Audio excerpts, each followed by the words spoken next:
গাছ কেনা, টব কেনা, মাটি সংগ্রহ করা, গাছে জল দেওয়া, গাছে খাওয়ার দেওয়া, সমস্ত কিছুর পরে সবথেকে বড় কঠিন কাজ আমার কাছে যেটা মনে হয় সেটা হচ্ছে ছাদ পরিষ্কার করা। এখন তো বর্ষা নয়, কিন্তু তারপরেও গাছে জল দেওয়ার পরে যে সমস্ত জলের সাথে মাটি বেরিয়ে যায়, টবের নিচে জমা থাকে, সেগুলোও পরিষ্কার করার লাগবে। এবং গাছ থেকে যে সমস্ত শুকনো পাতাগুলো ঝরে পড়ে সেগুলোও পরিষ্কার করতে হবে। তাছাড়া ছাদ যদি নোংরা থাকে, গাছ এবং গাছের ফুল কোনোটাই দেখতে ভালো লাগে না। তো সেই সমস্ত কিছু পরিষ্কার কিন্তু করে রাখতে হবে আমাকেই, কারণ আমার ছাদ, আমি গাছ লাগিয়েছি, আর কে পরিষ্কার করবে? আর ছাদ যদি নোংরা হয়ে থাকে, আমার মা তো আমাকে শেষই করে দেবে।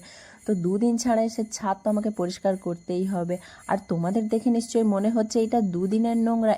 না, এটা দুদিনের নোংরা নয়, দীর্ঘদিন আমি হয়তো পরিষ্কার করিনি ছাদ। প্রায় 2-3 সপ্তাহ আমি ছাদ পরিষ্কার করিনি, যার কারণে এত বেশি নোংরা হয়ে গেছে। আর আমাকে অনেক দ্রুত কাজটা শেষ করতে হবে, কারণ অনেক সন্ধ্যাও হয়ে যাচ্ছে, প্রায় বিকেল গড়িয়ে গেছে। তার মধ্যেই সমস্ত কাজ আমাকে শেষ করে গাছে জল দিয়ে আমাকে যেতে হবে। তো যাই হোক, অনেক কঠিন কাজ ছাদ পরিষ্কার করা, আমার কাছে সব থেকে বেশি কঠিন এটাই মনে হয়।